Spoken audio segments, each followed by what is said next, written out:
We are live from Nubian Human in the Anacostia Arts Center in historic Anacostia, Southeast Washington, D.C. And this is the Neighborish Live Cast. Good morning, ladies and gentlemen. I'm Super Dave, a.k.a. Mr. Incredible. And with me, as always, is our resident feminine energy, Fruitfit, a.k.a. Miss Coming In Hot. Coming in hot. A.k.a. Miss Butter Pecan. Butter Pecan. Patrice Fruitfit Jones, how are you? I'm doing Fruitfit. Always good to see you. How was your weekend? It was great, relaxing. Didn't do too much, but it was good.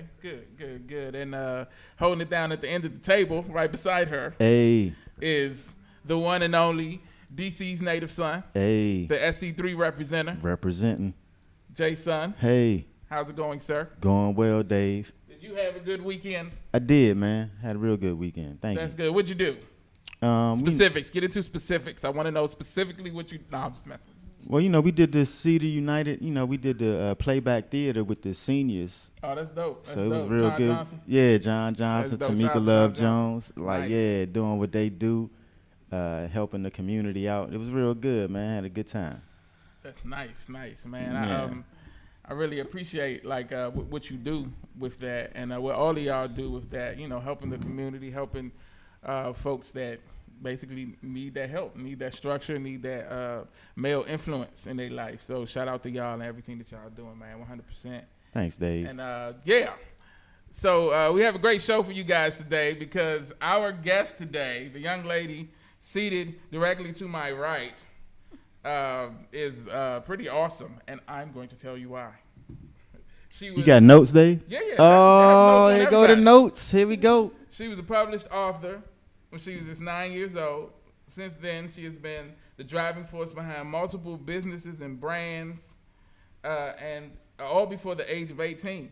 And her current interest in animals has led her to pursue a career in veterinary science. Here to talk about a number of a myriad of topics, give her thoughts and perspectives on a bunch of different things, is Gigi. How you doing? Hi. Welcome to the Neighborish Live Cast. We just sit around and talk stuff for about an hour and a half. So I appreciate you hanging out with us. Before we get into all the dope stuff that you're doing and talk to you about your perspective about certain things, because you know, we're all what, like at a certain age, so I feel like we need to unspecified age. Yeah, unspecified. We're not gonna, get into the specifics of it, but yeah, I feel like we need to interject some opinions and thoughts of the youthful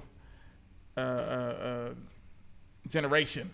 I was trying to think of a better way to say that, but anyway. Okay. But before all that, there are a few things going on in the city, in the country, in the world that we need to talk about. And we're going to talk about it right now. Oh, yeah. So, what's going on, Dave? There you go. He was a little slow. Did you smoke something today? Yep. Okay. Yep, so sure did. That's his excuse for. That seems easier. Oh, yeah, you can. You can either move it closer or take it out like that there. And just hold on to it. Still like that. Yeah, it's up to you. The big topic that a lot of people have been talking about over the last week or so has been... Well, besides, there's a few topics, but one of the main things I've been hearing about Ice Cube and his shout out to Ice Cube, his contract with Black America. And so going into this, I had an idea of what I thought about it, of what was happening based on the media coverage and what was being said, but this is precisely the reason that I take the time to do research so I can have a better understanding of the facts. The media will have you believing that Ice Cube is now a MAGA hat wearing, Trump supporting, card carrying Republican, and even Trump's team is trying to put that spin on it because it serves their agenda. But to be clear, from my research, contrary to what the Trump campaign has tweeted, saying that Cube helped them develop their plan and all this, and people have been dragging him online for it and stuff, he did an interview last week and actually cleared up, which I think he pretty much said from the beginning, but the media took like what he was doing and kind of put their own spin on it. But he took some time to go on a couple of shows and try to clear up exactly what he did. So what he did was authored the contract with Black America. And what that is basically a plan that he came up with centered around black people and help and assistance and legislature to try to do certain specific things to help the black community. Things like helping to close the wealth gap between black and white Americans. He made it clear that his agenda, well, he made a few things clear in his interviews. One thing was that the agenda that he put forth, this contract for Black America, is specifically about black Americans. He made it clear that it doesn't have anything to do with minorities or these titles that they put on it to try to lump everybody in, and because we know that that's one of the things, one of the tools that's used to try to, these organizations say, well, yeah, we gave this much to minorities or we do this for minorities, but, white women are considered a minority. Gay white men are considered a minority. So they, those, and we know that when it comes to finance, when it comes to certain things, they aren't necessarily the minority. They may have gone through some things. I can't speak on that because I'm not a white woman or a gay white man. So, but yeah, basically he said that it's specifically for black people, specific things within legislation to speak to the issues of racial inequalities in the ways of like police brutality, of the prison system reform, and a couple of other things. And he made sure to make it known that he wanted to separate it from Trump's plan, which is called the Platinum Plan, which is, I was reading up on that too, and it's the main point of that plan was he said he wanted to make the Ku Klux Klan and Antifa both have them both declared as terrorist groups. And, a lot of people, I've heard a lot of people who support Trump harping on the fact that he's, declaring the Ku Klux Klan as a terrorist group, which, is something that some black people have called for years. But to also say Antifa, though, a group that was created to combat the violence that the neo-Nazis, the Ku Klux Klan, and different groups like this is doing. So we want to not just stand there and get busted in the head. So it's actually people protecting us and fighting on our behalf. To say that that's also a terrorist group, I think these are the things that are indicative of, or more indicative of his plans and thoughts and things of that nature. But y'all know I don't like talking about Trump, so we're gonna keep it moving. I wanted to get you guys' opinion. Have you seen the stuff that Cube was saying? Have you, what's your opinion on it?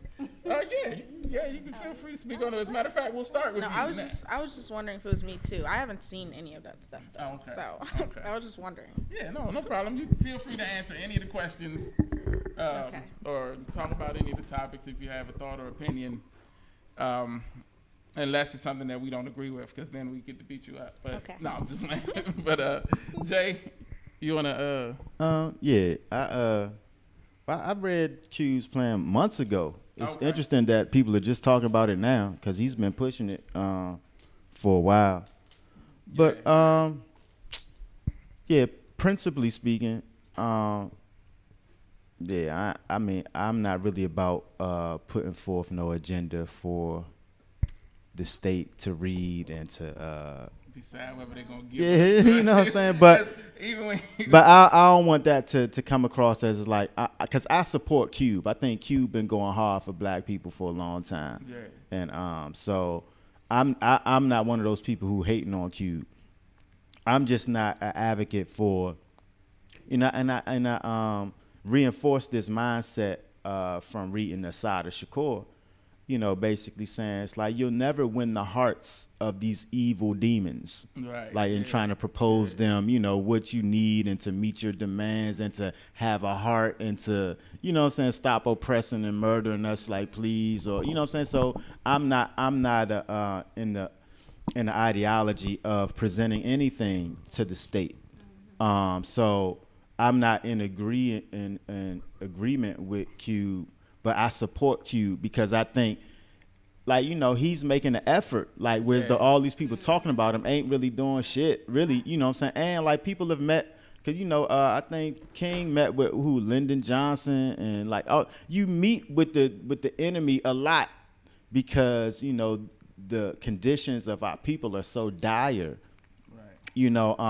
A lot of people feel like the only way to get the boot off of our neck is to go meet with them and talk to them about the boot in our neck. You know what I'm saying? Is there any way you can move the boot to the left? Yeah, a little bit to the left. My vein right here is like, swelling. But, but I don't want to bash Cube because I applaud him for trying, because I think even Cube knows that that's not the way, to be honest. Yeah. But he's just trying to put something on the table that people who are on the fence, who are not politicized and have an understanding of our conditions here in this country and its association or lack thereof with electoral politics, to try to just wake people up to get on board with something. But I don't even think Cube believes in the ideology of presenting your enemy a plan to sit down at the table. I think he's just trying to I think he's just trying to get the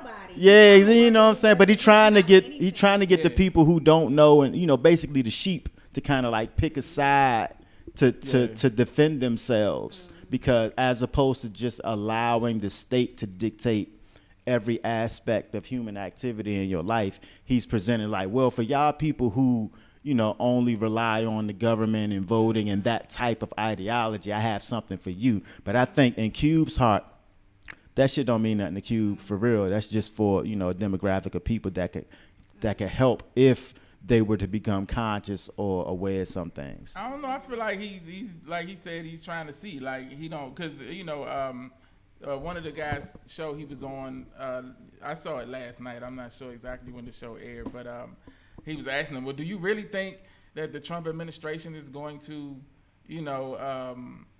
put any value into your plan or implement any of the things? And like you said, he was like, nah, I don't expect anything. I'm trying to see. Right. But and because he cleared it up, they were saying, he ran to Trump and asked him this. He's like, I ain't running to nobody. I put my plan out there. To both they parts. Reached out to me. He said both sides reached out to him. But I did get that. I feel like the Democratic side had more understanding of the optics of it, and that's why they didn't reach for it. And I feel like the Republican side did too, but that's why they both made the decisions they did. Because he said the Democratic side, the Biden campaign said, let's wait till after the election. And I feel like they did that because they was like, they know in an election cycle it's going to be used as election fodder, as opposed to actually looking at it. We're going to talk about this real big and real tough during the election, but then once the election is gone, it's like, oh, well, we'll get back to you, whenever. So to say let's go into it after that's over, I think was them kind of saying, let's not use it as something that's, not use it as a ploy, whereas Trump's team saw it as, we need these black people. If we say we working with Q, so that's why they even put more out there. He said, he just presented the plan. They asked him to come in and talk about it, but they're tweeting yeah, Cube helped us devise our platinum plan, and he came up with some of it. That ain't even, it's all a bunch of lies. But I'm sorry. Yeah, go ahead. Am I on? No, it's not on. Wait a minute. How long have you been here? Turn me up. All right. Well, one of the things. Turn me up in my. One of the things too is, with politics, and that's kind of what Jay was saying, how it's two sides of this thing, because the politics side is a whole nother side than really the plan should be. And I'm going to tell you why. So in politics, you have to cater to those groups that have a political voice and financial backing, and those groups that you support. So if you have a plan that's inclusive of minorities, because they wordplay a lot. Minorities is inclusive of, like you said, it's inclusive of the white woman, the LGBTQ community, and all of that. Nothing against them, but we're talking specifically about black people, specifically about direct ancestry, the wealth gap, I love that he even mentioned the movie industry, because when you think about it, that heavily impacts our children. Our children from day one. When your child is in front of a TV, and everybody has done it at some point. I never had cable or anything like that, but I would put my son in front of the TV to get things done. So everybody at some point puts a child in front of the TV. what's your child, the imagery that your child is absorbing, if it does not speak to them, you find yourself 15 years later trying to deprogram them from something that they learned from a cartoon. So him having an impact, talking about impact in the movie industry, people might be like, oh, he got an agenda, you know, he's a part of that, da da da da. But that is, it's all systemic. It's a whole, it's way beyond politics. It's the fourth branch of government. Right. Yeah. Right. Media. Right. Definitely. Right. Definitely. That's facts. And I'm glad you kind of turned the conversation to specifically politics, because as reported last night that as of now 27 million Americans have voted in the early voting process, and that's like a record. And I know dancing and stuff. You good? Yeah, sorry. No, it's cool. You can dance. Because I was looking at myself. Oh, okay, it's fine. But yeah, the 27 million people have voted in the early voting process. It's a record amount of people, and I know that Jay, that you're not too keen on the whole idea of voting, but what or let me not say that. I always say I know Jay is blah blah blah. How you put that on me like that, I baby? feel like there's certain things that I can say with confidence, and I only say stuff that I feel like that about. But I say that to ask the question. What do you think has brought people to the point where they're so active in this political cycle, like to record numbers like that? Like nobody's ever. I know COVID-19 has something to do with them, people just not wanting to be at the polls, all at one time. But the numbers speak to more of a attitude shift. Especially since the numbers last year were like record lows, right? It wasn't that many people that showed up to vote. Talking about last election? Last election, not last year, excuse me. Yeah. What was the question again? The question was, how much wood would a woodchuck chuck? Why do you think the attitude changed? Thank you. Why do I think the attitude changed? You trying to get a job? Back next Monday. Oh, that's simple. She's one of us now. It's fear. It's fear. Yeah, you scared the public. Yeah, man, it's a centuries old tactic for a political gain. Starting back from Constantine to Alexander the Great. It's like it's a thing. So you got to scare the general public into thinking there's chaos or what's that word? Anarchy. And then that way you can. It's a human. It's a psychology thing too. Like so, it's easier to manipulate or sway or persuade somebody if they're in a state of fear.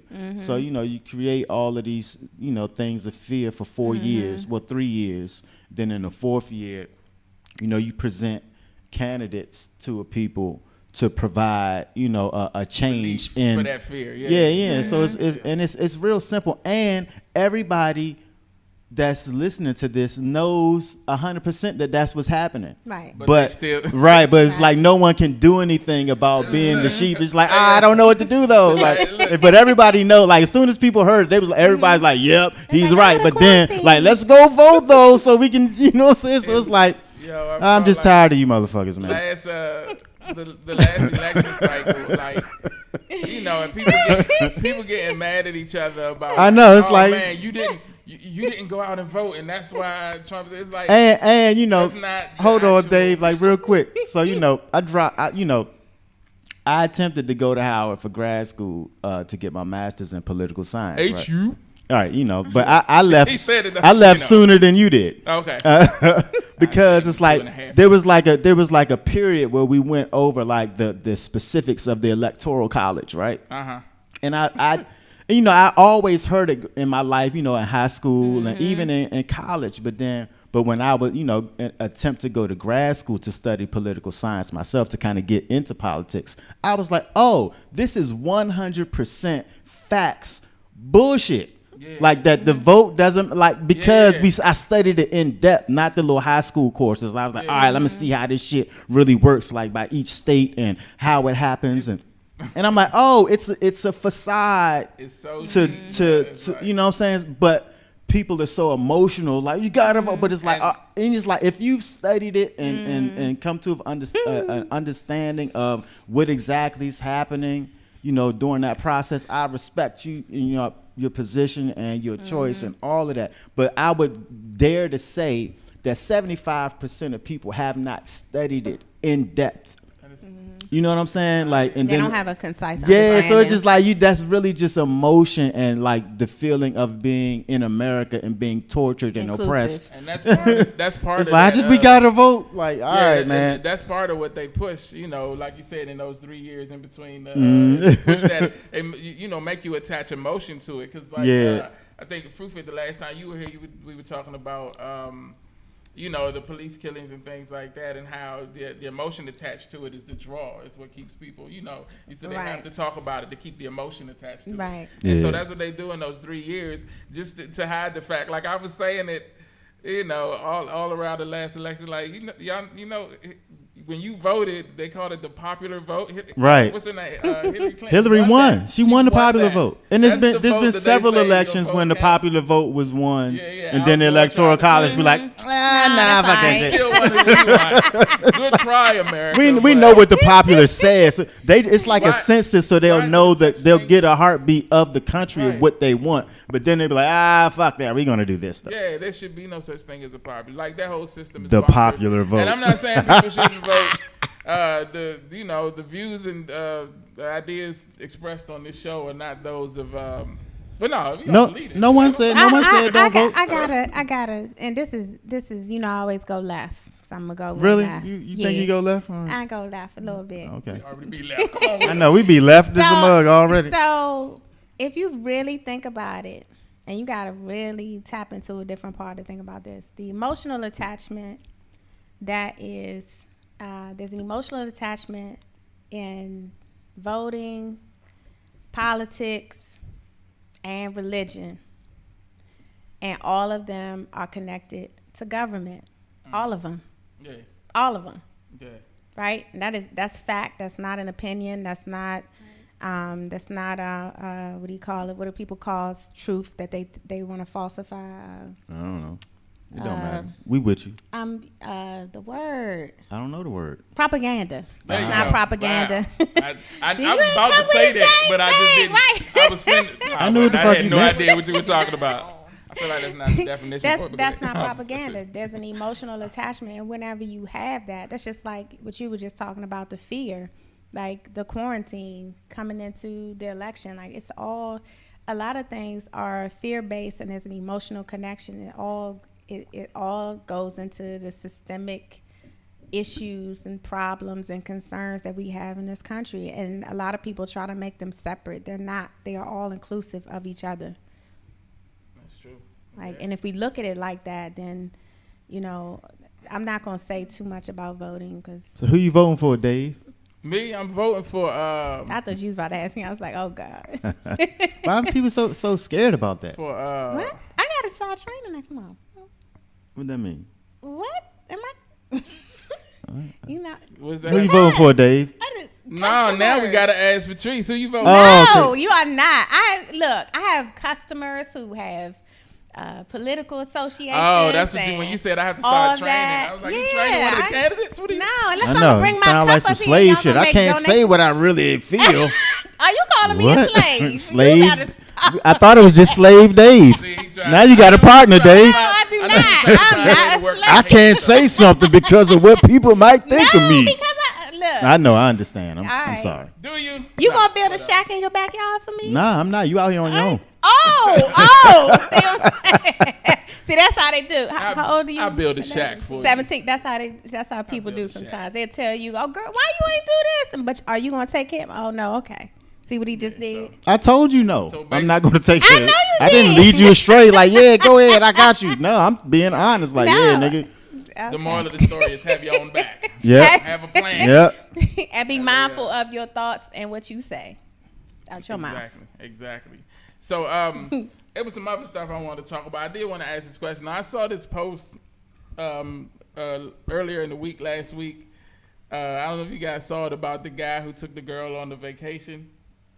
Did you guys read it? And then wound up leaving her because she didn't want to.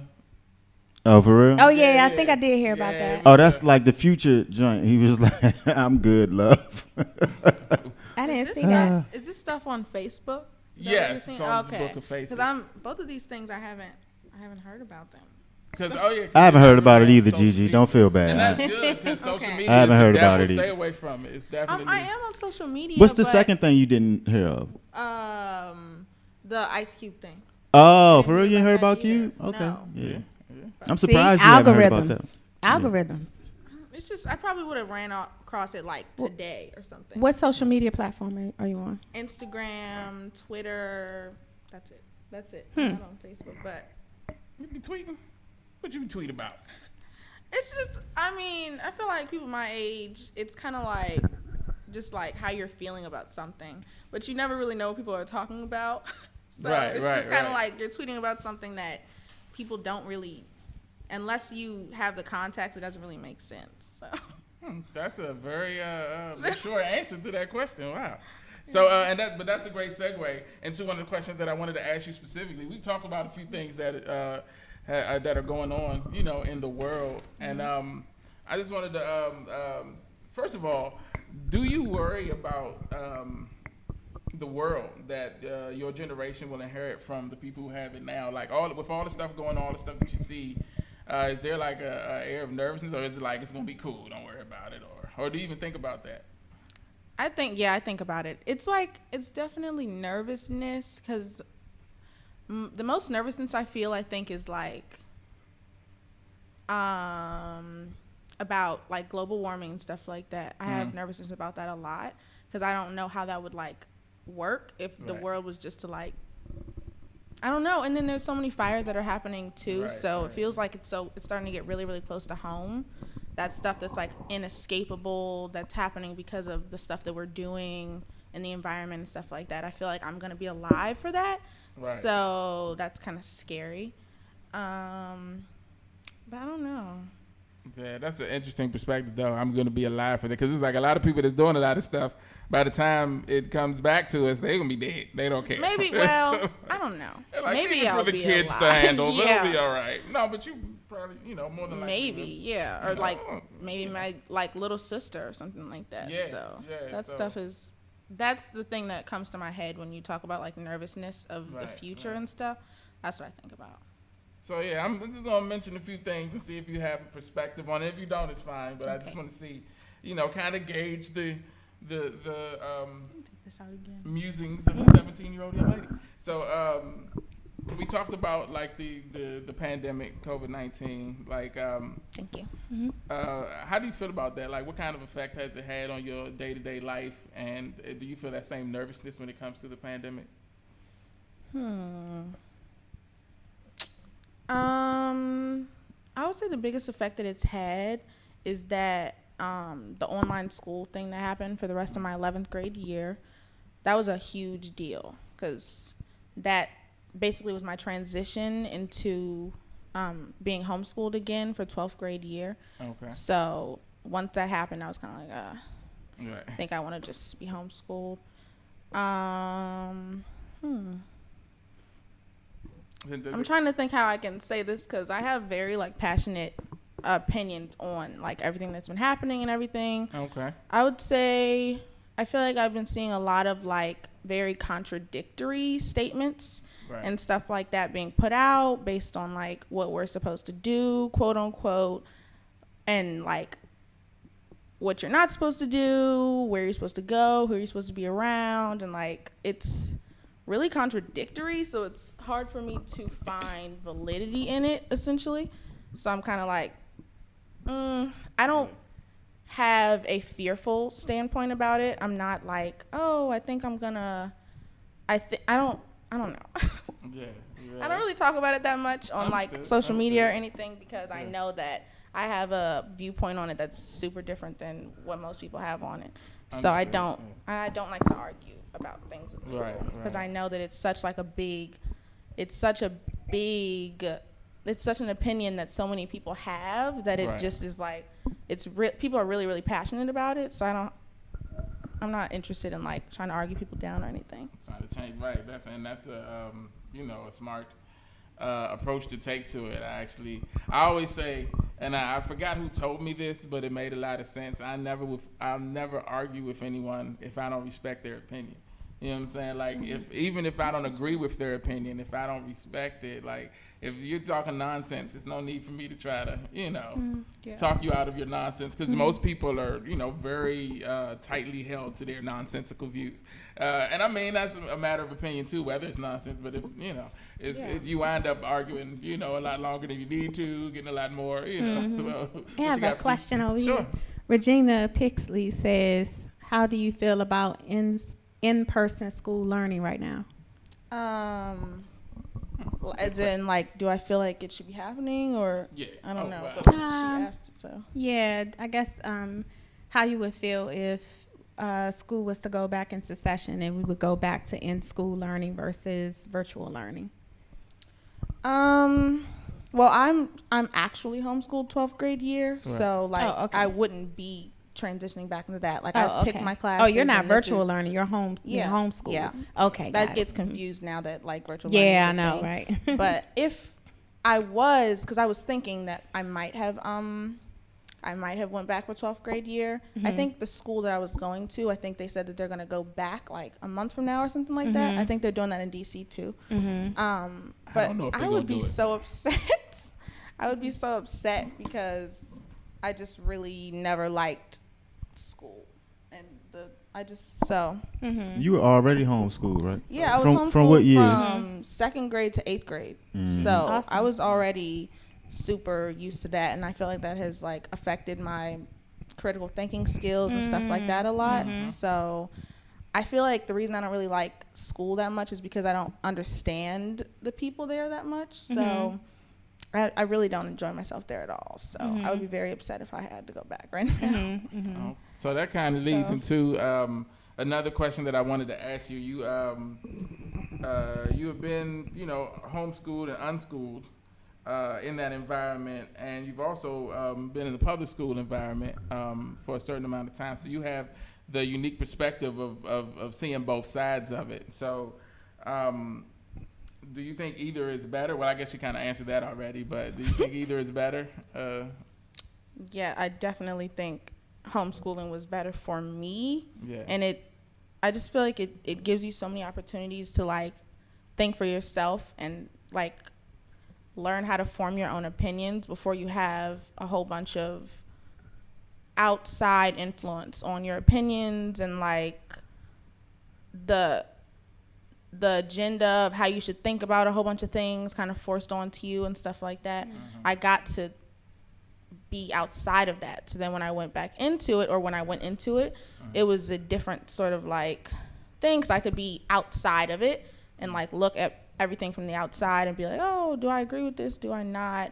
What's the difference between my mindset and the people who are here's mindset, and why am I not finding that I'm like really enjoying being around a lot of these people and stuff like that? So that's cool. Awesome. That's awesome critical thinking. Definitely. Can I ask one more? Sure. Yes. How do you feel your social skills have been impacted? Because that's always, so my son was in Montessori school before, which is not homeschool, but it's pretty much like they kind of do their own thing. Is it like a co-op type thing? No, it's just like if there were 10 kids in this room right now, like they would have assignments to do throughout the day, but they set their own schedule to do it. That's like, cool. So it's kind of having their own, schedule. So for you, I said that because a lot of people look at Montessori also like it's not as regimented, right? And so it takes away from social skills. So do you feel like, right? So how do you feel about do you feel like homeschooling has had an impact on your social skills, or how do you feel your social skills are? I feel like it's been like it's had an impact on. Yeah, it has. It has had an impact on my social skills. I feel like. It's like, I just put this into words the other day, so I'm trying to think. It's like, because it's like such like a similar mindset that so many different people have, and like people act a certain way and do certain things. I think because of the fact that I haven't been around people with this mindset as often, when I am around, like the majority, basically. When I'm around the majority with the majority mindset, I feel like it's kind of, I have to like adjust. It takes longer, I think, for me to adjust because I'm kind of like, I don't know, I just have to figure out how do I, and I've been figuring that out as I've been in school for like, in the high school years and stuff, and like being confused about why people aren't like thinking things through and like stuff like that. So well, even just like questioning that, like it's stuff like you said, it's things that are it's that mindset. It's something that's been taught to them to not even question it, just to do stuff without even thinking about it. But that critical thinking, I think, is awesome. That you be like, why are you doing that? I don't know. I didn't. Because it's a difference between programming and free. You have, your critical thinking and your deductive reasoning is at a different level than.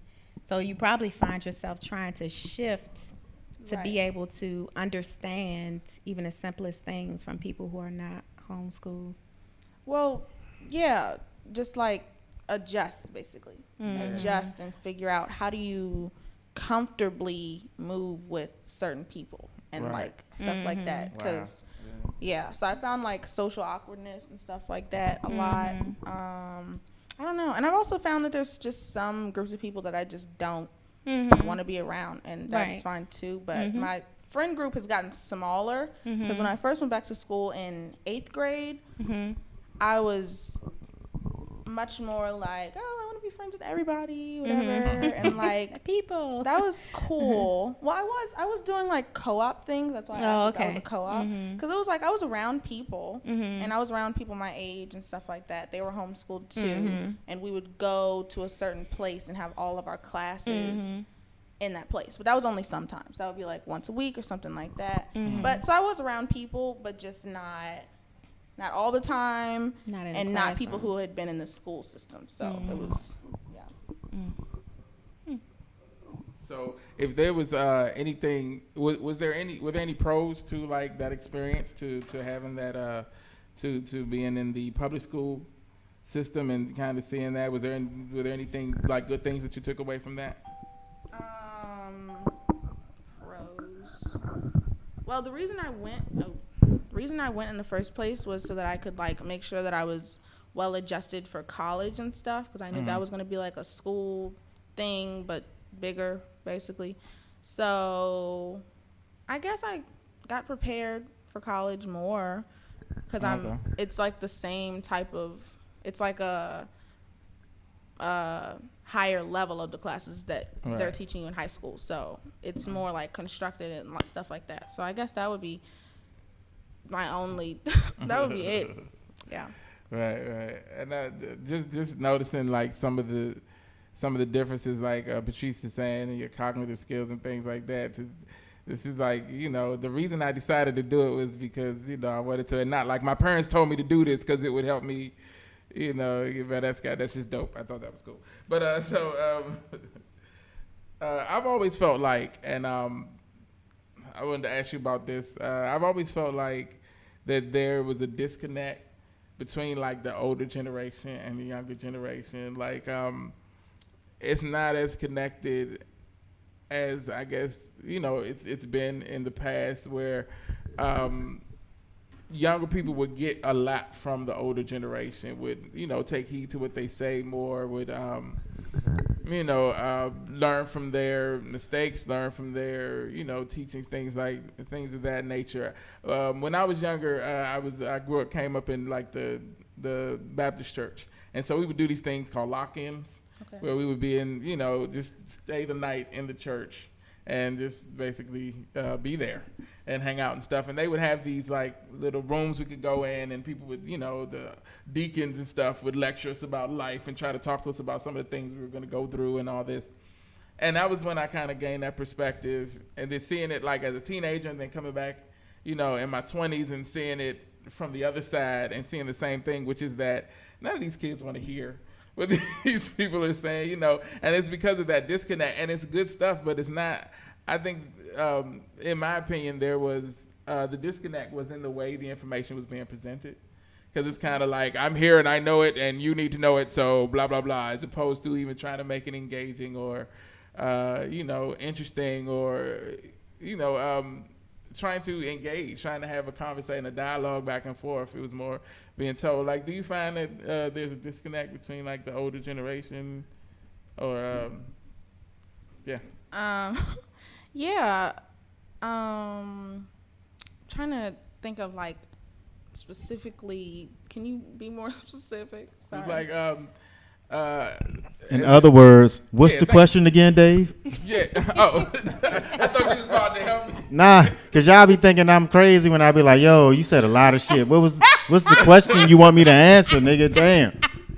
Thank you, Gigi, for not making me feel crazy. That was a lot, wasn't it? Then he'd be like, so you'd be like, what the fuck was that? Like, what's the question? Just more specific.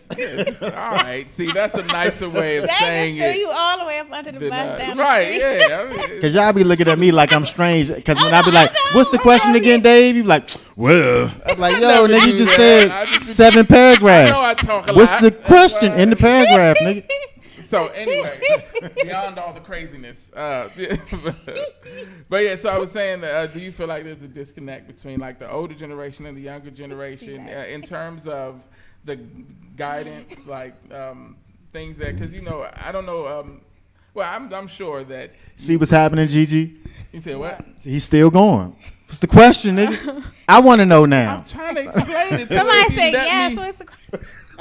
If you let me explain it, I'm trying to explain I it. thought that was the whole first paragraph was explaining the question. Now should be the question. This is what I have to go through. And they don't be listening to the question anyway. But anyway, so yeah, disconnect between the older generation and the younger generation in terms of guidance, in terms of things that you need and should be getting from them, but like in the way that they present it and things like that. Do you feel like when you're being lectured to or talked to about certain things that it's like, I don't even want to hear this? Like, is that, Yeah, for me, I've kind of always been like really open to like advice and stuff like that. I try to like make sure I'm listening if I can tell someone who knows what they're talking about is trying to give me some sort of advice on something.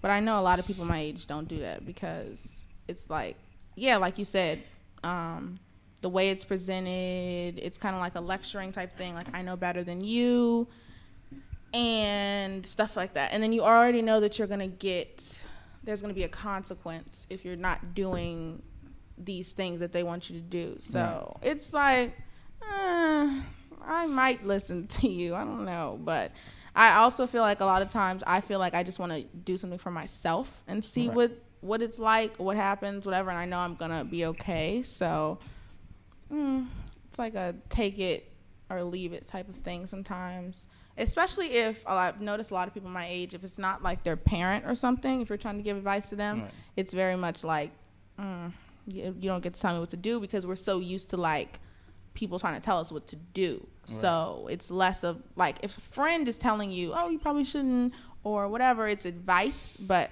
a parent or like an older person, it feels more like you're trying to control me or tell me what to do or something like that. So I think it's just because of that trend that we're so used to that we kind of are just like, Right. And so you answered that perfectly as if you understood the question, and I appreciate you for, getting what I was saying. Oh, Dave, don't be like that. No, it's cool, because now I'm going to ask y'all. So, like, as parents, do you feel like there's a disconnect between with the things that you say, or do you see it, even if it's not? Because you guys are pretty, I give you guys your props for being, good parents, basically, and I see how you interact, with your young ones. But do you see what I'm saying about the disconnect between the older generation and the younger generation, and it's harder to kind of, get those messages and those things across? I don't think it's generational.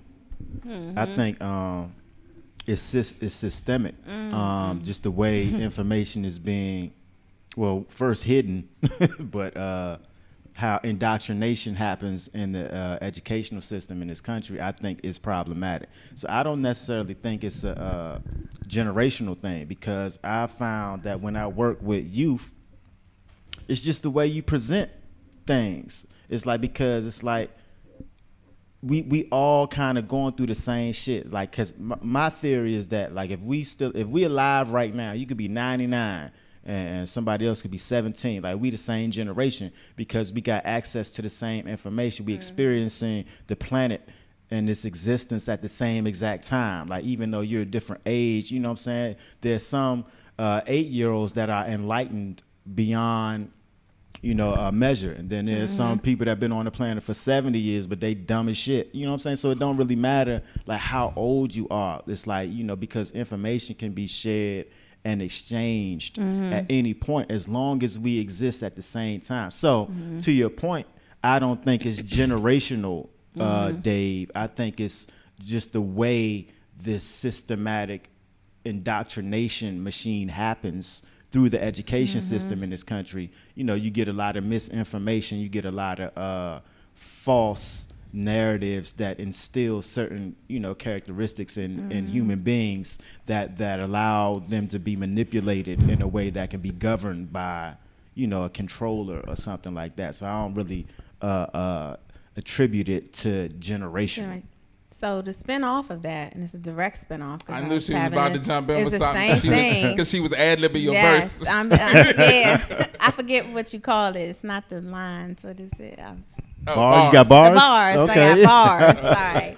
Sorry. So a spin off of that is what we don't understand and we have to overstand is that essentially at the end of the day, when you look at the core and the layers of the school system and the the programming and the indoctrination, it removes us from our ancestry. It disconnects us.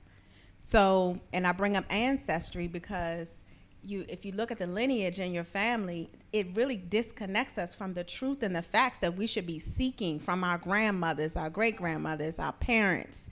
We learn a whole different thing in school to the point where my son used to come home and I would say, son, I'm going to tell you the truth. Once you learn what you need to learn at school, when you get home, I'll tell you the real deal and we'll dissect it and we'll get to the truth.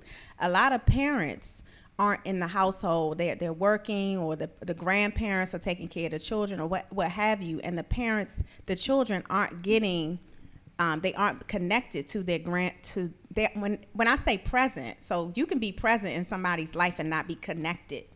When I say connected, I mean sending the children to talk to their grandparents, to ask questions, to know about, who you are and who you're becoming.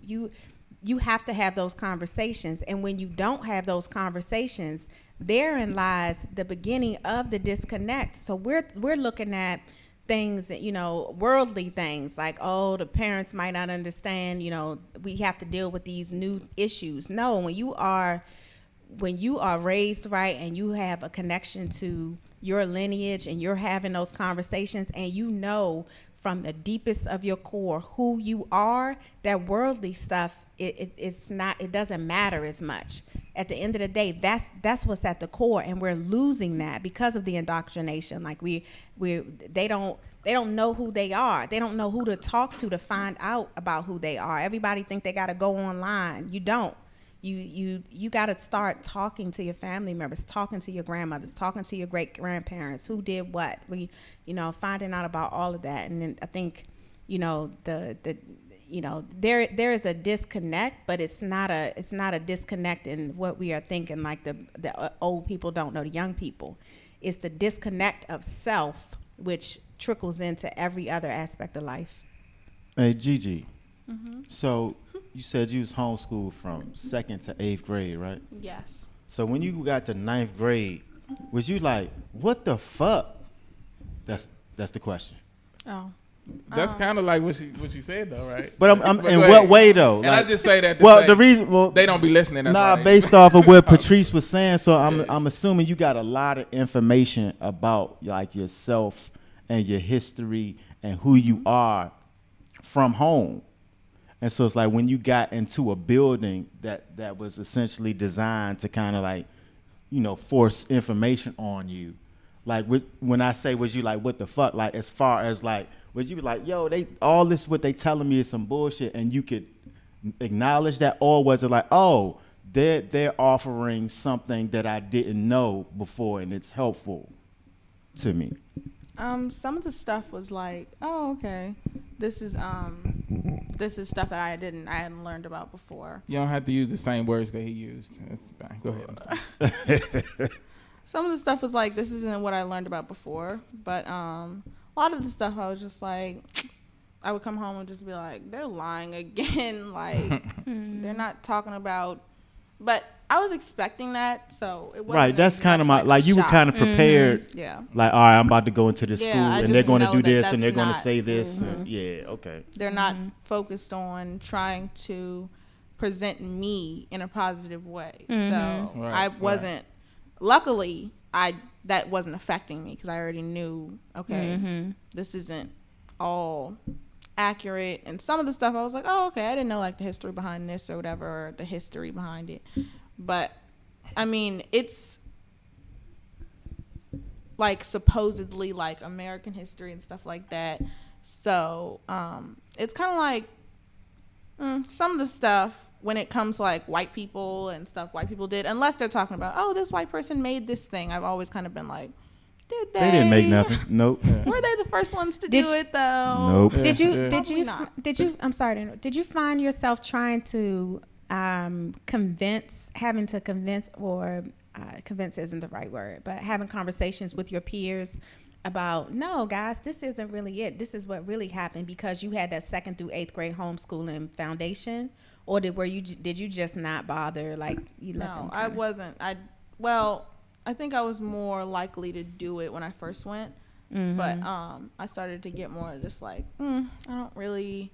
It's just a lot of energy to put towards it. Yeah. It was very much just like, let me just like memorize this stuff and then do this. And then I had a lot of like comments that were like, oh my gosh, you're so smart. Can you please teach me how to do it? And I was kind of like, this seems, I would say that it felt very, very easy for me throughout the time I was there. So it was, because it's not really an accurate measure of like intelligence. It's more just like, that's why when people would be like, oh, you're so smart and stuff, I would be like, I don't really take that as a compliment, because you felt like you were memorizing. I was coming from a stupid person. He said, "You is so smart. You smart." Really, nigga? Thank you. I tied my shoe. Thank you for acknowledging. But yeah, we feel you. But yeah, I've said that on a show before about my son. I tell him, go to school and memorize what you need to memorize to get the grade, to get to where you need to be. But you learn at home. You learn beyond, beyond the school system. That's why it's called a system, right? So you made a decision. Okay, I'm going to memorize this stuff, which you had the skill set to do that from your homeschool base, right? And then you said, you know what, it's too much energy to put into y'all to tell y'all all this stuff I'm going. Yeah. It was just I get it. I mean, I understand that this is what you guys are learning, and it's been like these classes are like part 1, part 2. And the teachers would be like, oh, yeah, I remember you guys in 4th grade, you guys learned about this, whatever. So it's like you already have so much time of learning about this one thing and how this one thing goes and stuff. It's kind of like, that would be a lot of energy for me to put in and try to convince someone of something that's so different than what this teacher is telling them, especially since they look at the teacher and they're like, oh, yeah, this person knows everything about this thing. If they can teach it to me, they know about this thing. So this is who I'm going to look to for the knowledge on what really happened. Programming is powerful. Oh, man. While I was in, I guess, 11th grade history class, I read The Lies My Teacher Told Me. I had. My dad gave that to me when I was in like 8th grade. Really? Yeah. So I read that while I was like in the history class. So it was cool to be able to well, not like actually inside. You was checking off the list yep, that's a lie. Wrong. But like at home, when I was going home after like a day of history class or a day of 11th grade or whatever, I would kind of be like, oh, okay. I would read this book and then like compare, basically, and be like, oh, this is so interesting. We're actually learning about this exact same thing, and they didn't tell it right. Yeah, I think every student should read The Lies My Teacher Told Me. My godfather. Gigi. What's the name of Gigi's first book? What's the name of it? It's been so long. Damn, she don't even know. Oh. She still don't know. We'll figure it out. We'll for give you you some time to think about My it. stomach hurts. Her stomach hurts. That's the name of her first book. I don't think that was what it was called. That's But not it? Oh, okay. It's like inspirational quotes. That's what it. I don't remember. She don't know, Freedom. Sorry. Sorry. Bye, Freedom. So, while you're thinking about it, let me ask you this: you've done a lot, and you're still, you're doing a lot as a 17-year-old. Even in the world now where teenagers and young adults are doing a lot more, it seems that you've taken a lot of initiative, having businesses and brands and things of that nature. Where does the drive and the motivation come to just try these things and not kind of stay neutral and stuff like, but actually get out there and do things like the book that you wrote, or trying these business ideas and things of that nature? Let's see.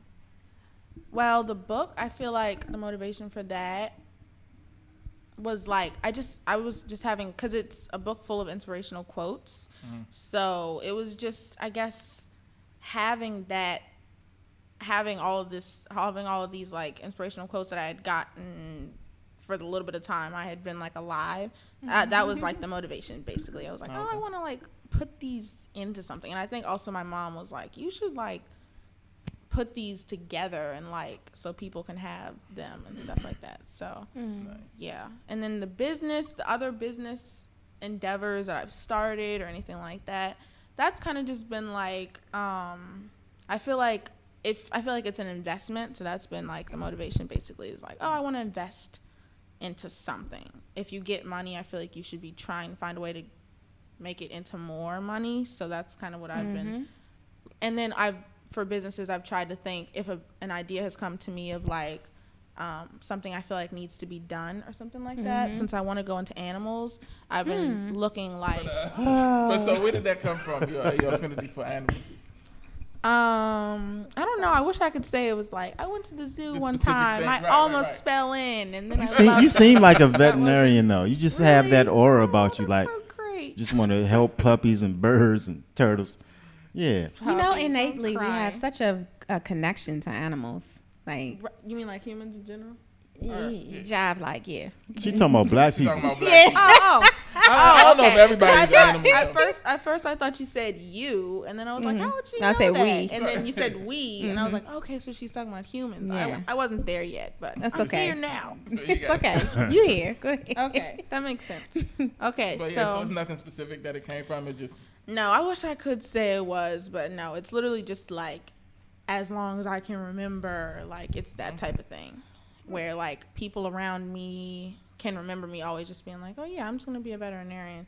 And I remember I was just thinking about this like yesterday. It was a time when I wanted to be like a whole bunch of stuff at once, but that stuff faded out and I don't even remember what the stuff was. Wow. But it's just veterinarian kind of just stuck. And I'm really happy it did, because I feel like a lot of little kids say they want to be a veterinarian, and then they just like grow up and they're like, what? I don't want to do that. Be a rapper. Yeah.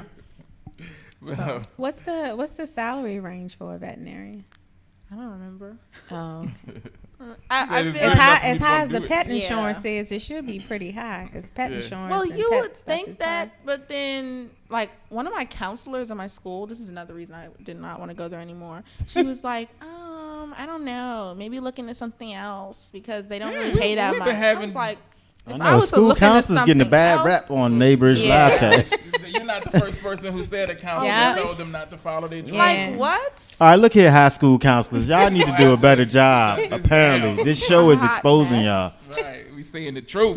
Right. Don't listen to your counselor. Right. Someone made a post that was like, counselors are literally just paid to like lie to you. I was like, oh wow. Because people say that they like talk to their counselors about, like, they use them as therapists basically, which I think is kind of what they're there for as well, like to tell you which classes you need to get in, and then also tell you what classes you need to get in, but also like to be like, oh, you can talk to me about this, that, and the third. But people have made a lot of posts where they're like, I talked to my counselor about something, and they immediately went into, they literally said, I'm not going to tell anybody, I swear. And they call you, they're like emailing your parents while they're sitting next to you. Like, they really do. I never used them as like a therapist or anything like that, because I don't trust them.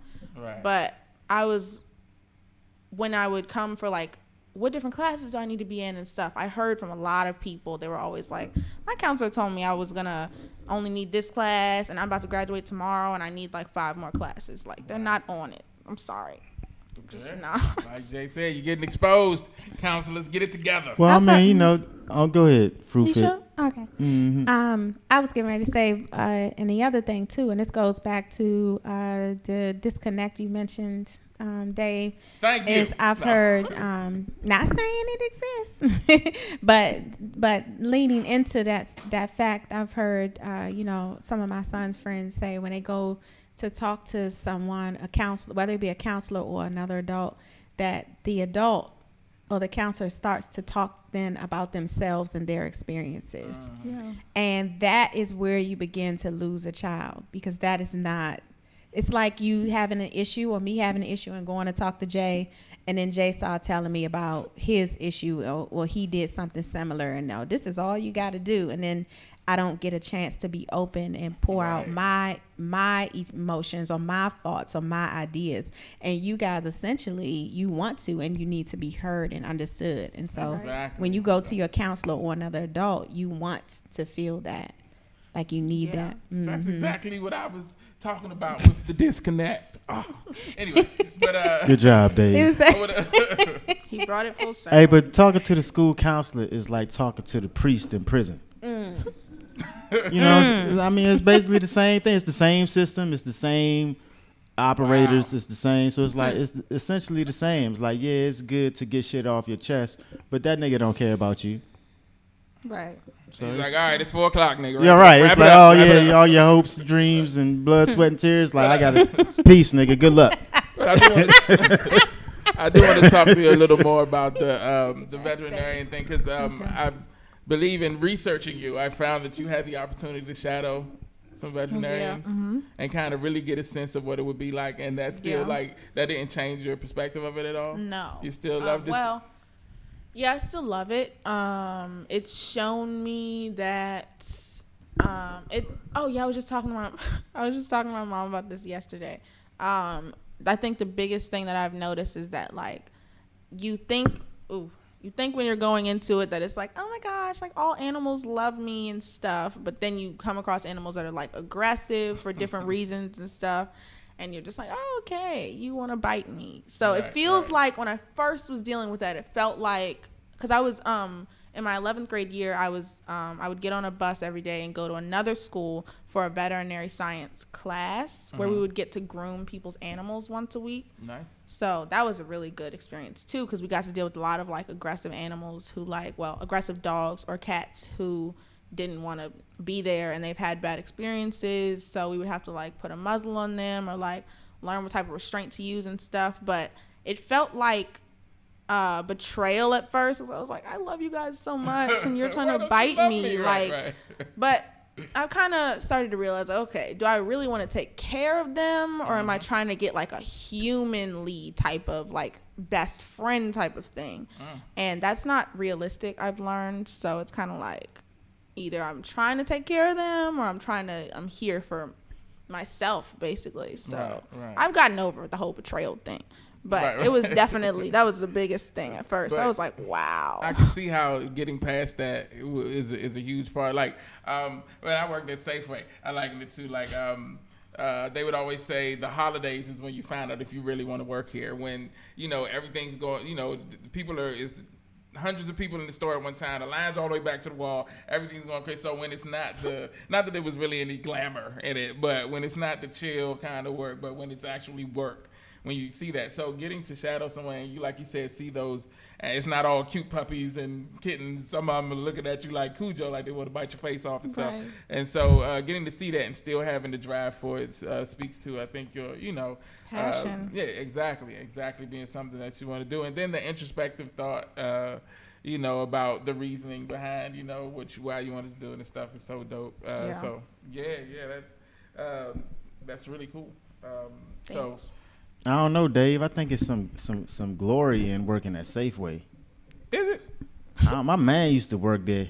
It was fun. We had fun. He used to pull him, bro. Oh, well, that's a whole. Hey, look, that's a I'm whole like, yo, thing. Yeah, look, my man's making Safeway work for him. Yeah, I mean, that's a whole nother conversation that I feel like. Yeah, you know, this isn't appropriate for Gigi, but not even for. I I'm just fried. Talk What about you want me to do? On the air, my girl is watching. Gigi at the age where she needed to hear this stuff. I'm sure she is very privy to how. I've known Gigi for a long time. Matter of fact, Dave, you remember you brought my that old JaySun for Mayor CD? You know that's Gigi interviewing me on the CD. Oh, really? She was 7. 7 years old. Yeah. 10 years ago. Wow. Yeah, I was on the CD. Yeah, because he brought in the CD a couple weeks ago. Yeah. And it's like, just to make fun of him. Yeah. No, I'm just playing. It's a dope CD. But wow, that's her. Yeah. Wow. Do you That's remember that at all? Voice has gotten deeper. Yeah, I remember that. I feel like I was like jumping around on like running on top of this wall or something that day or something like that. Yeah, because I was doing that's when I was running for mayor, and I had like a little a forum, and we were outside of the forum. Yeah, and my sister was there too, right? Yeah. Yeah, so I feel like I volunteered myself for that. I think it was your mom, but okay. Yeah. Something like that. Yeah, because I could see like little me being like, "Let me interview you." Yeah. That's dope though. Wow. So you guys got history. You should have put featuring Gigi. That's how people make money off of that. Y'all are on there. Y'all on You there. like, I ain't 7 no more. Where's my feature? Yeah, you on there. Does it say in the title featuring? Right. In the Make title sure of the she getting her project? Skrilla. Nah, it's on the back in the credits. But you acknowledged though.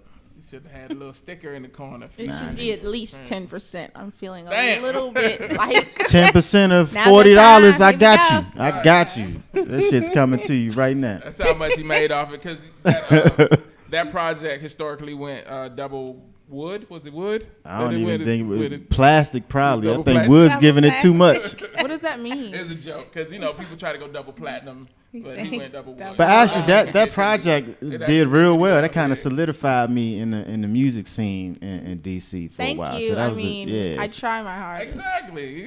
and that interview was an integral part of the success of that project. I too. want to hear that. That sounds interesting. Yeah, I haven't heard that in a long time. Yeah, Lord Gigi. Did not bring the CD with me, but I'll send it to you.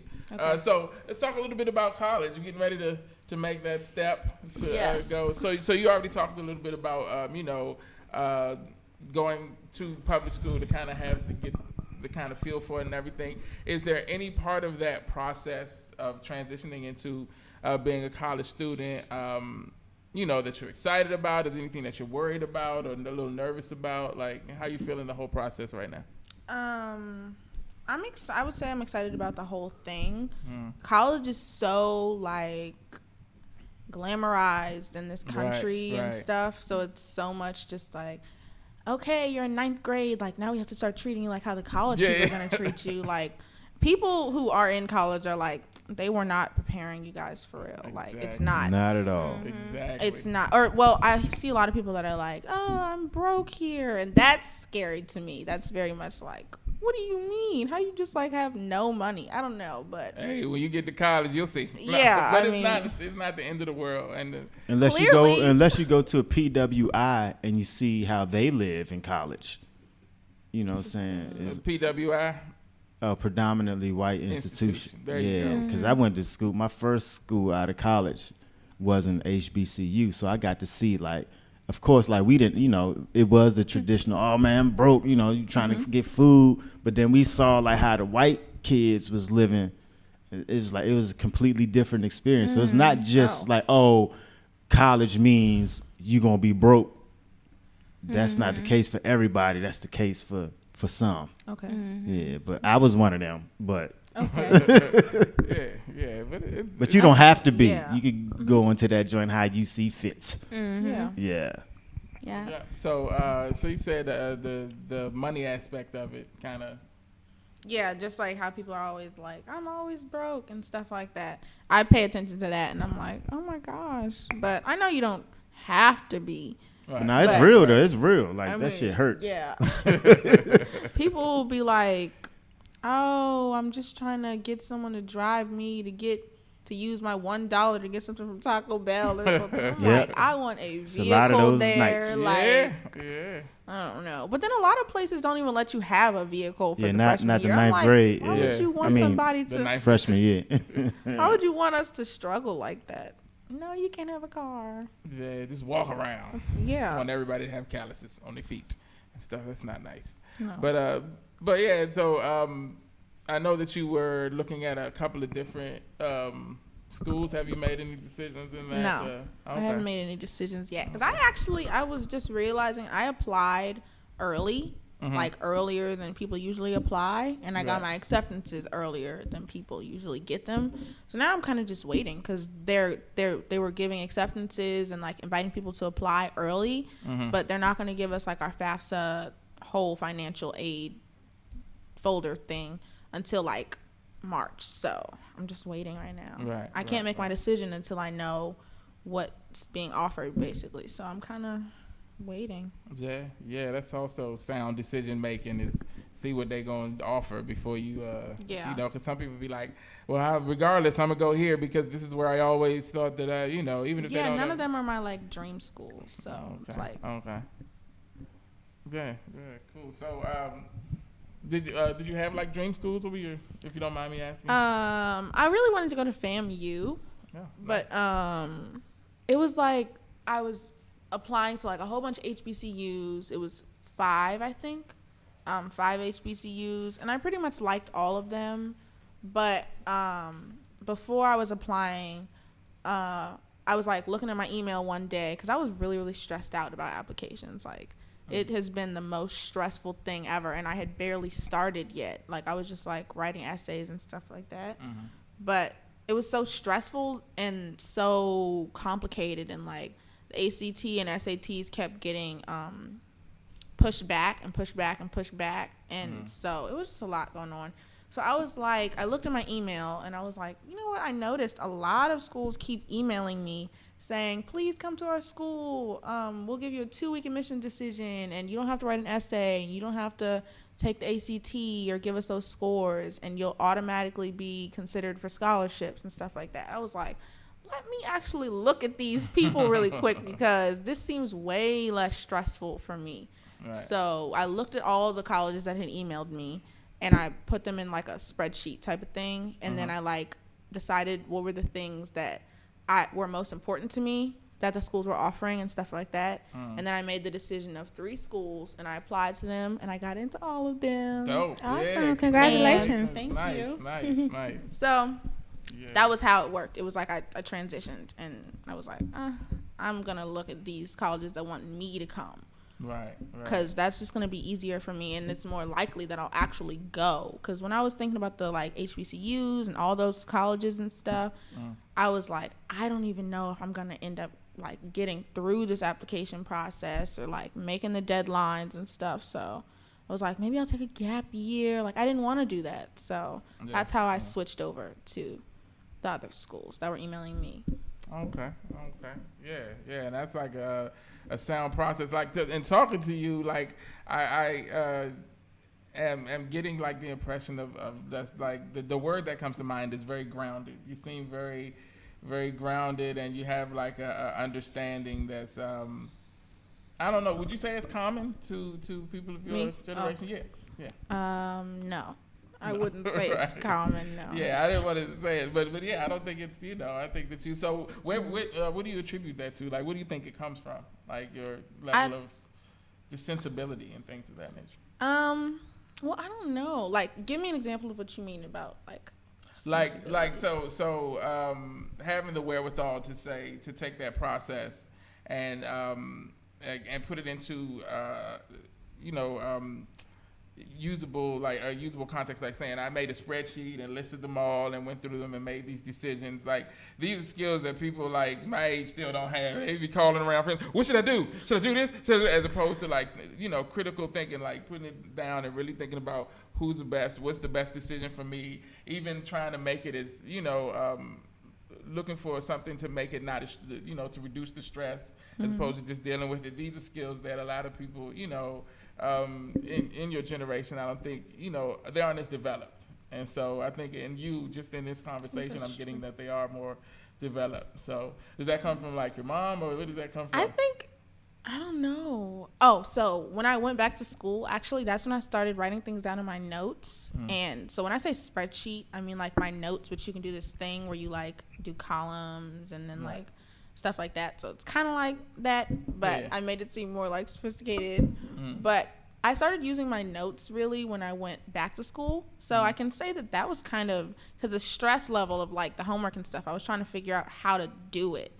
So I was like, let me start writing down the stuff they're telling me I have to do so I don't forget it. And like, I saw nobody doing that in school. And they would always come and be like, we had homework. I'm like, your grade is like an F. Like, you don't care. So that's how I got into like the notes thing. So that's a part of it, you know, like the sensibility or whatever. But I would say being homeschooled is the reason that I am like this, because I just have had the freedom to just develop. But I don't think it was from anybody though. I don't know. I'm interjecting. I'm interjecting. Yeah. I'm going to give a shout out to your mom. Okay. Because she, you know, I'm sure she fucked up a lot. But what I do know is that she had an emphasis on both of y'all's education, you know, and he means well. Oh yeah, because you know my mom. Exactly, and I know you from when you were very small, so it's like, nah, I know she put a lot of effort and energy towards both of y'all's development and love that may have come across various ways, but to, you know, if there's any greatness that is, you know, exposed in you, I think your mom intentionally put energy into you. And, you know, of course, a lot of it is your own credit, you developing into the person who you naturally are. Yeah. But I think she put you in a position for you to develop and figure things out and kept you away from the system that she knew, you know, she understood. And so it's like so I, you know. Specifically, that's why I say homeschooling, like that was basically it, like that, or like unschooling even more so. Like just to be able to like have that freedom and like figure out what type of person I wanted to be. But I was gonna say, I don't think it's from anyone specifically the way I am, as far as like writing things down in my notes and like that type of like organized type way that I do things. It's like a type something personality. I think it's like type A or something like that. I don't have anyone around me who's like that really. So that's why I say that I don't think it was like a influence type of thing with that type of specific personality. What's your sign, Gigi? Pisces. Okay. I don't actually don't like Pisces. Other Pisces I meet though. It's weird. When is the dates of the Pisces? February. Yeah, I think it starts like February 26th or something. Oh, so it's and like then it March. goes to like March 10th. I don't know how long the thing usually is. But yeah. Yeah, you like me. I just know that I'm a Leo, and that's all I know about it. I don't care about what other people are. I didn't know you was a Leo. Yeah. Oh, wow. Yeah, so that's cool. But yeah, even like I said, taking the initiative or having the wherewithal to try to kind of mitigate the level of stress. Like these are like skills that people, like I said, I know people that's my age that still don't know how to effectively do that. And so the fact that you just recognize the stress and then we're able to come up with ways to, just make things less stressful in your own life. That's awesome. That's a skill. Like hold on to that skill, cultivate it, keep it going.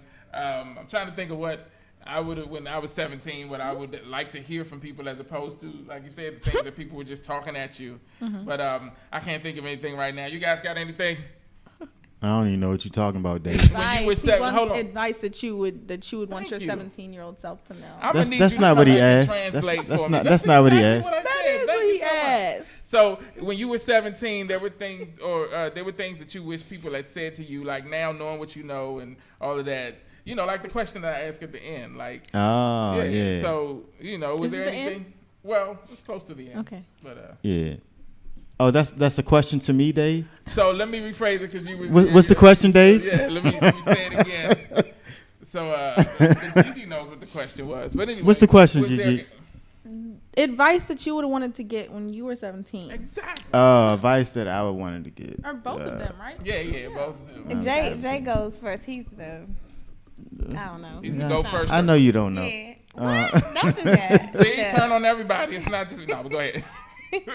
I wish I would have heard when I was 17. Well, I wish I would have been politicized, because I had a lot of confusion and was labeled, bad, and a lot of my contradictions were just confusion. I was confused about what I was being told and what I was seeing. So okay. I don't know if there would have been like one specific thing that would have helped me when I was 17. But I think what would have been helpful is that if I would have been politicized or in an environment that I could get my questions answered that I had. Because I went to Catholic school, and I grew up in Washington D.C., so I saw so many contradictions that I had questions about. But all of the answers, from my parents, from my school, from my pastors at church, were all a bunch of bullshit in comparison to what I was seeing with my own eyes. Mm-hmm. So I don't wish anything different. But I just think that would have given me a different perspective towards life, because I wouldn't change anything, because I survived a lot of the wild shit that I went through. So it's like I don't know if I would necessarily change anything. But I guess in keeping the same line with the questioning, I politicize my children and kind of tell them the truth about the society that surrounds them, so that they won't be as confused as I was at 17. They'll have a better perspective of understanding what is surrounding them. So I wouldn't necessarily say or do anything different, but I just think I've taken that question and just morphed it into like, well, what are you going to do for your children that you feel that you didn't, what I'm saying? So yeah, so that's actually a good answer to the question that you didn't understand. So thank you, Gigi. I'm really interested in hearing Patrice, just as a woman, as a black woman. Yeah. So as coming up what you heard, and if there's any wisdom that maybe you can impart, upon our guest here today. So my dad was very pivotal in rearing me, and as I guess being politicized and being in tune. Like I said, he was the person that gave me the lies my teacher told me when I was very young. What's the other book? Think Big, Grow Rich. He gave me that Napoleon book too. Hill joint? Yeah. Yeah, my father gave me that joint. Yeah, The Journey of Man, like when I was very young, so I in that aspect, I don't wish anything different on that part. One thing that I will say as a woman is I wish that I had, well, I don't even like the word wish, but looking back, I would have appreciated more knowledge of self as a woman, meaning like, how to move when I was younger, and as it relates to young men, just really just kind of being in tune with my emotions as they relate to how I moved throughout high school, or as a young teenager, instances that you experience that might not be favorable, whether now the strong word is trauma. I wouldn't call all of my experiences trauma, but really learning how to navigate through my own emotions, while also gaining a better understanding of myself as a woman, and also as it relates to, the union of a man and woman. I'm just scratching the surface, but we're all adults here. We kind of know what I'm talking about. She's not an adult. She is. She'll be an adult in a few months. When's your birthday? You said we're all adults here. She got about 5 months. And then we'll be all adults here. All right. He's being factual. It's a matter of sorry about these today. facts. I'm sorry. telling you the truth. Sorry about the facts. Well, like I tell my son to apologize. be 15, his birthday, and I tell him now, son, is when you a man now. Like the society is in society, you are a man right now. They see you like right now. Right. So you are a woman like right now. I'm pretty sure your mom talks to you like that. Like she tries to make sure you're in tune with self and you know. Yeah, so that's what I'm saying from when I was your age and even before, we're just kind of, boys are told, don't deal with girls and, watch out, and girls are like, don't, but nobody like really talks to us about how we coexist, behaviorally. So do you think that that sometimes parents wait too long to get into the intricacies of relationships? Absolutely. As opposed to just saying, oh, don't worry about that till you're older, and meanwhile, you're trying stuff out, Yeah, So, absolutely. I think it should start at a very, very young age, and not even about relationship, meaning intimate, sexual relationship. I'm talking about even the intimacy. Intimacy is not necessarily physical, right? And so you talk about and that's why so many studies are done, and you guys take so many tests in school when you're in 2nd, 3rd, 4th, 5th grade, because that's when they start to study or really hone in on the masculine and feminine energy and how it works out in the classroom, whether it's the level of intelligence or how you interact. And I don't think that we focus on that enough at home with our children. So I wish I would have had, but my mom, people really we don't know to do that. I think we're coming in at the age, or we're in an age now where we are seeking knowledge. Well, most people, some, not everybody is, but we're able to seek knowledge, and we have more access to information than say our parents or our grandparents had. So they move differently. But I think we should really start, people talk about, sex education and that sort of thing. We first have to teach our children how to understand feminine and masculine energy and how it intertwines and how it will intertwine the rest of their life. Yeah. Okay. Yeah, that's deep. Yeah, I know some people, some grown folks who, a specific person who I had a conversation with who didn't know the difference between intimacy and sex. Like when you talk about intimacy, just assume that's what it, was, and that's I don't have COVID. Bless you. Thank you. Yeah. You okay? You good over there? I'm good. Jay, you put your mask on? No, I'm just playing. But, Whatever, Jay. Really? That's the shenanigans that goes on. Anyway, Gigi, thank you so much. This has been so enlightening. It's nigga just gonna sneeze right next to me. I ain't gonna put my mask on. Wow. Shit, I'm out here. It's the mask now. Yeah, be out here. But anyway, like I said, thank you so much for hanging out with us today and sharing your insights and information with us. We appreciate it. Did you want to tell people about the website so they can check it out? Which one do you want to throw out there for everyone to?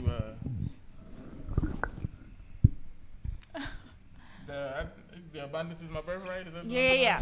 Okay, I'm sorry. I was like drawing a blank. Okay, It's so all right. She worried about that sneeze. The buffoonery. I deal with it all the time. I'm so sorry. Yeah. Push this power through. Don't Okay, even listen. so yeah. Suspect. Abundance is Our Birthright is the website my mom created, and it's a lot about me on there.